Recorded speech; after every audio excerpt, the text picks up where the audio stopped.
What's up, sports fans? Welcome to FNN Sports Take with me, Kasey Hudson. It is a pleasure to be speaking with sports fans across the nation right now, and more importantly, those Tampa Bay Buccaneer fans. That's right. This is the Bucs pregame show. We are already at week 5, which is just crazy to even think about.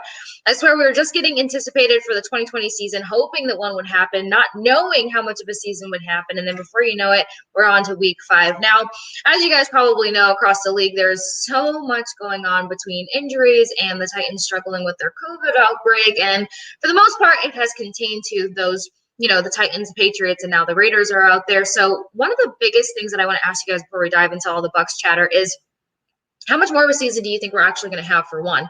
For two, do you think we're going to have a pause or going to have to cancel the season? And for three, do you think there's going to be more teams with outbreaks? The most freakish part about the Patriots outbreak is that there's a picture of Gilmore hugging Patrick Mahomes from Monday Night Football, and it's like everyone's waiting to figure out if Pat Mahomes is about to test positive or something. Hopefully not. It all comes down to everyone's individual immune system, how well you're taking care of yourself outside of everything, and to each their own, At least we're making it to week 5. Now, aside from COVID situations, we know that the biggest conversation taking place heading into week 5 is the fact that so many teams are battling major injuries, not just amongst any players, but their key players. We lost a lot of guys in week 2. We lost a lot more guys in week 3, and it's just getting progressively worse, unfortunately, which is just bringing me to that one question. Was there really any point in not having a preseason? I mean, it would have just been a couple more games, but it would have been something to warm these guys up. It was like, it's as if the NHL went into the bubble without having training camps at their facilities and then going to the bubble to start up their season again. Like, the fact that we just dove in and gave the guys, 2 extra weeks of a break, there's really, I'm struggling to see like the add up there of how that was actually beneficial. And I think a lot of people can agree at this point, now that so many people's fantasies have blown up in their faces, and so many phenomenal players, and any players in general, are just battling some major injuries right now. So praying for some speedy recoveries to all the guys across the board. Now, as we dive into our Bucs pregame show, week 5, the guys are heading up to Chicago to face off with the Bears, and they're hoping to extend their winning streak. They pulled off a big win on Sunday versus the Chargers, and the game did not start out in their favor. That first half was really the Chargers dominating. Right before that half went in, though, they had an opportunity to take a knee, and they didn't do so. So you can say the Bucs capitalized on that opportunity for one. The defense woke up a little bit more in the second half for 2, and Ndamukong Suh really put them in a good position before going into half as well. So the Bucs may have been a little sleepy defensively in the game versus the Chargers. The offense did step up a lot more, and they were a lot more present. Tom Brady finally broke 300 yards in a game, for 1. For 2, we saw a lot more tight end action. Cameron Brate got in the end zone. Gronk got some big passes.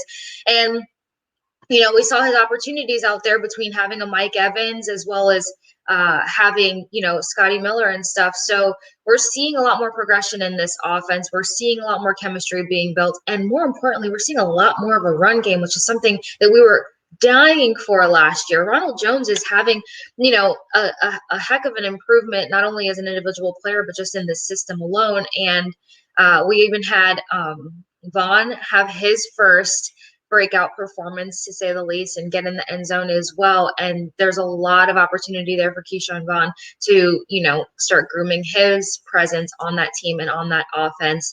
Now, here's the unfortunate turnaround with everything going down tonight versus the Bears. We have a lot of injuries going on in the Bucs. A lot of their offensive weapons are out for tonight's game or listed as doubtful, which means we've pulled up 2 players from the practice squad. But as we move in to all the stats and everything going down, let's first take a quick look at our quarterbacks and what that matchup is going to be. We've got Tom Brady versus Nick Foles. We know Nick Foles took over that QB1 position 2 games ago. Trubisky kind of fell short. So Brady has now broken 1,000 yards so far in his 2020 season. Foles breaking 400, 2 interceptions compared to Tom Brady's 4 interceptions. So when the stats lead up, we would count on Tom Brady to still take this one. One of the other things that to point out from Sunday's game to kind of carry into Thursday's is the fact that Tom Brady's line protected him. He was not sacked or touched once in that game Sunday versus the Chargers, and they do have some key defensive players on their side. as well. We know that Nick Foles is one of those guys that he thrives under pressure. So we're really going to have to count on our defense tonight to show up and show off and really, really, really shake things up as much as they can get to the quarterback as possible. And I think Coach Arians would agree with me on that. I got an opportunity to catch up with him on Monday, pick his brain on what he saw Sunday to take into Thursday. Catch this right here. I'm wondering, what significant things did you see in the team's comeback yesterday that you guys can build off of and kind of apply to playing the Bears on Thursday? Yeah, I think it's just one of those, like you said, it's a team game. And offensively in the second half, we never punted. I think we scored on every possession. And then we finally got the stop defensively. So, trying to get everything you can I think our defense will bounce back and play a little bit better. Get to the quarterback instead of almost get to him. And offensively, hopefully we can this is a very, very good Bears defense. So hopefully we can play at least half this good.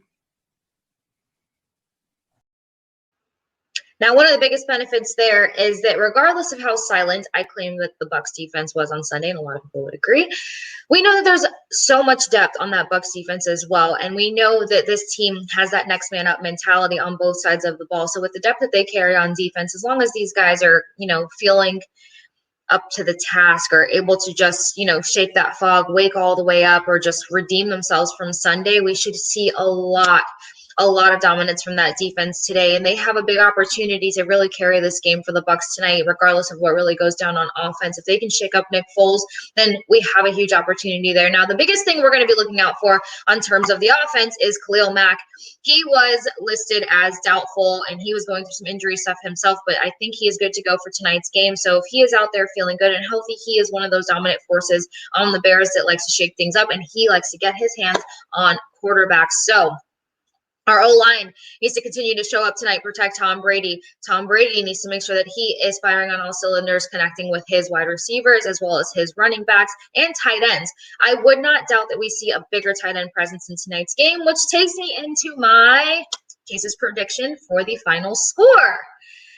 I say that the Bucs still pull it off tonight, 24-21. It'll be a bit of a lower scoring game, but I think they can still do it. They're going to improve their on-the-road record. We saw that Tom Brady, after that first loss to the Saints, was almost a little bit more peeved at the fact that they lost on the road. There's just something about traveling and continuing to manage your reputation and that dominance while you're on the road, I guess. So we know that Brady has a thing about, bringing home W's off of traveling. We also know the fact that if that O-line can protect them the way they did on Sunday, things will be looking good. Not only is it about the protection of Tom Brady, but it's also creating more opportunity in that run game, which means the more that we can run, the better we are as, having more options out there. And BA's scheme is known to be one of those schemes that are just not as predictable, so it'll shake things up in our favor. And like I said earlier, we will be looking to see a bigger presence from that tight end group. Gronk is starting to not block as much and catch a lot more. And we know that he has this chemistry with Brady where Brady can rely on him, and they have that familiarity with one another.